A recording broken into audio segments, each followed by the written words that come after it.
चला तर मंडळी, खूप जास्त रिक्वेस्टेड, अगदी खूपच कमेंट्स आल्या होत्या की बिर्याणीची रेसिपी दाखव, किंवा कधी कधी व्हिडिओमध्ये मी डिटेलमध्ये रेसिपी दाखवत नाही. तर बऱ्याच ताईंना माझी रेसिपी बघायची होती. म्हटलं चला तर आज काय दुसरा व्हिडिओ नाही, पण तुमच्यासाठी खास हा चिकन बिर्याणीचा अगदी सोप्या पद्धतीने कशी बनवायची ते तुमच्याशी शेअर करते.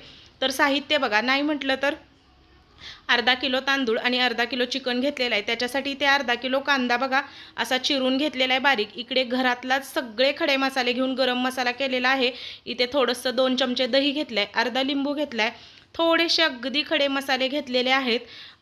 इथे तांदूळ अर्धा तास असे पाण्यात स्वच्छ धुवून ठेवलेले आहेत.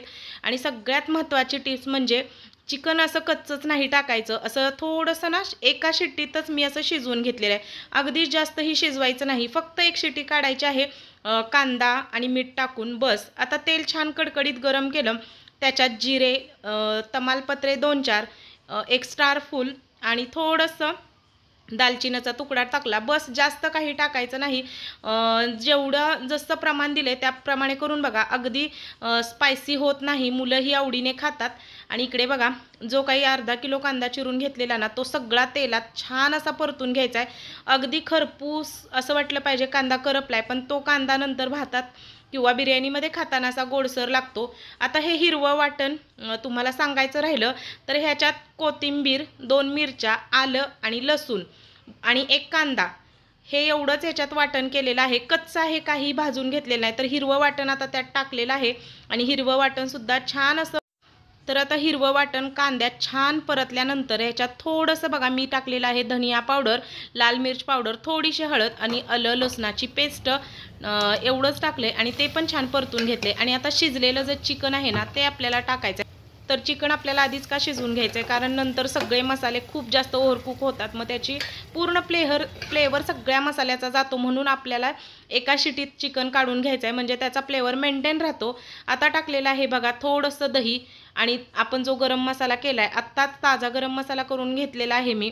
तर त्याच्यात कमीच लवंग, दालचिनी लवंग आणि मिरी थोडी घालायची, बाकी जिरे, खायची बडीशोप आणि मसाला वेलची आणि जी आपली हिरवी वेलची असते ते घालायचं, छान फ्लेवर येतो. आता बघा छान असं सगळे मसाले घालून, तर मी इथे बादशाचा बिर्याणी मसाला वापरलाय आणि सुहानाचा चिकन मसाला सुद्धा वापरलाय 2-2 चमचे. आणि ते सगळं बघा पाणी घातलं, मी परतून घेतलं आणि नंतर पाणी ओतलं. तर तांदूळ अर्धा तास मी इथे छान असे म्हणजे भिजत ठेवलेले. मग तांदूळ आता तुम्ही बघितला की हाताने मोडत आहे, म्हणून पाणी अगदीच आपल्याला कमी घालायचं आहे, का तर तांदूळ छान भिजलेला आहे. जर असा तांदूळ तुम्ही आधीच भिजवून ठेवला ना, तर भात अगदी मोकळा आणि मस्त असा होतो. आपल्याला आधी वाटतं की शिजेल का नाही एवढ्या पाण्यात, पण बरोबर शिजतं. आता बघा अगदी थोडंसं एक अर्धा इंच ना पाणी येईल वरती, एवढंच पाणी मी ओतलेलं आहे आणि अर्धा लिंबू पिळून घेतलेला आहे. आणि तुम्हाला जर आवडत असेल तर ह्याच्यात साजूक तूपसुद्धा घाला. आणि कलर म्हणाल तर नंतर कलर बघा, आपण हॉटेलमध्ये जशी बिर्याणी खातो ना, भात जेव्हा शिजून येतो ना वरती, तेव्हा त्याचा कलर चेंज होतो. तर आता तुम्हाला स्पायसी दिसत असेल, पण बरोबर प्रमाण आहे.